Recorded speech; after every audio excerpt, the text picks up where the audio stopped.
Dekat Jalan Bangi Lama ada satu pot salai baru, geng. Jom kita terjah. Nama restoran ni Salai Farm. Nampak aja signboard, terus saja parking dekat dalam tau. Kita orang datang ni lebih kurang dalam pukul 12 tengah hari. Memang pack lah waktu ni. Rata-rata yang datang sini semuanya bawa family tau. Berbagai bangsa ada. Siapa kata kaum India tak pandai makan masak lomak? Kalau korang tengok dekat sini orang ramai, janganlah risau. Sebabnya dekat sini layan diri, memang cepat.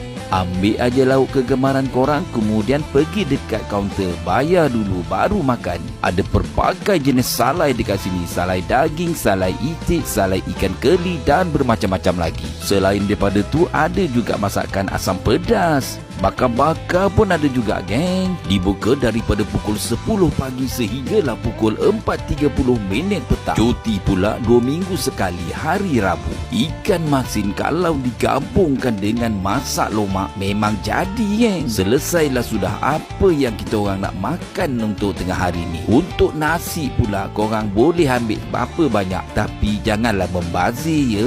Untuk penggemar ulam, sinilah syurga korang. Tengoklah sini gitu, berbagai jenis ulam ada. Ini di antara harga-harganya, korang tengoklah sendiri. Memang banyak menunya, susah nak buat pilihan.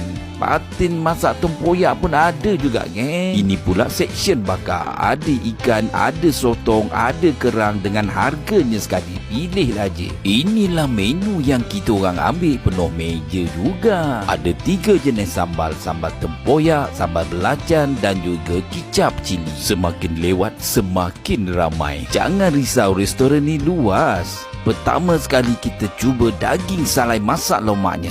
Masuk aja ke dalam mulut, terasa smokinya. Memang tak sabar nak kena ulam-ulaman ni. Satu gigitan untuk terung ni memang rangup, geng. Sekarang aku nak cuba masak lemak cendawan pula. Lama betul aku tak makan cendawan ni. Masuk aja ke dalam mulut, terasa kenyal-kenyalnya. Disulam pula dengan ikan masin. Memang siput sedut masak lemak cili api ni memang mantap, geng. Lama betul aku tak menyedut. Sekarang kita nak cuba ayam salai masak lemak pula. Kena pula bahagian kulitnya. Memang mantap lah. Kita sulam sikit dengan kacang botol ni.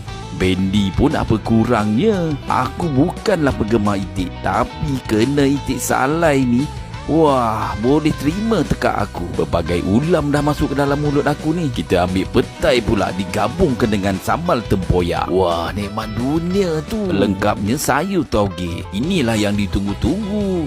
Ikan siakap bakar. Masuk aja ke dalam mulut, sangat lembut, selembut kapas. Jujur aku cakap,